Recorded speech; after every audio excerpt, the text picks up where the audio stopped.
On paper, and indeed on film, Hobbs & Shaw seems to embody everything wrong with this generation of film. I mean, it's a spin-off of the 10th highest grossing film series of all time, with a combined gross of over $5 billion, which began way back in 2001 as basically a remake of Point Break, with cars instead of surfing, and the villain's plot is to steal TV VCR combos. Ask your dad. Whereas today, these are basically superhero films, except these guys allegedly don't have any superpowers beyond making never-ending runways and having cars with unlimited gear-changing abilities. The fight scenes are over-edited for reasons I'll get to in a second. All the best bits are in the trailer, making moments that should have whacked an awesome goofy grin on my face seem tired and old.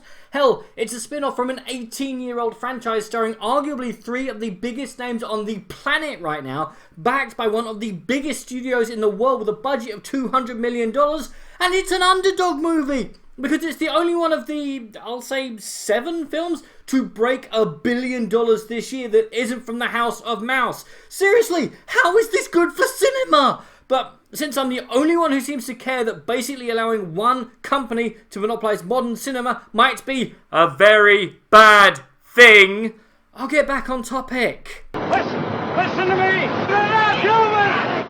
Everyone! They're here already! You're next! The characters are all paper thin. Everybody should have been dead in the first 20 minutes, but they never get so much as a scratch because our 2 main leads literally have it in their contracts that they can't lose a fight. Meaning that the only tension in this film comes just before Elevention. The plot's utterly mad and yet completely predictable at the same time. It's completely overstuffed for its runtime. There's barely any time to absorb what mad, awesome, sometimes practical, sometimes bad CGI stunt just happened. Genetically super enhanced bad guys who still can't shoot straight. Oh, and it's sequel bait. Because of course it does. I loved every single second. I mean, within a minute, Idris Elba has walked on screen, declared himself the bad guy, beaten up a load of extras, and then we start running and never stop, and I loved it. There's just something about this franchise that makes my inner 8-year-old break out into a huge grin which never wavers for a single second. The plot, such as it is, features former member of Britain's national swimming squad, Jason Statham, team up with former pro wrestler Dwayne "The Rock" Johnson to stop Idris Elba, whose evil plan is to kill billions of people because villains in blockbuster films are now only allowed to be Thanos.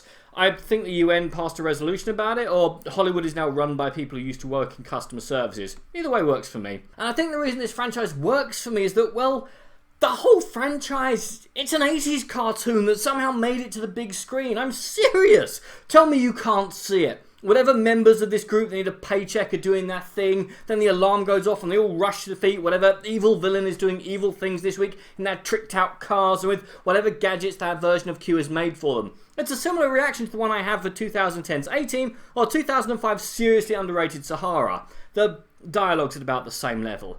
No, I'll find the bomb, you get the girl.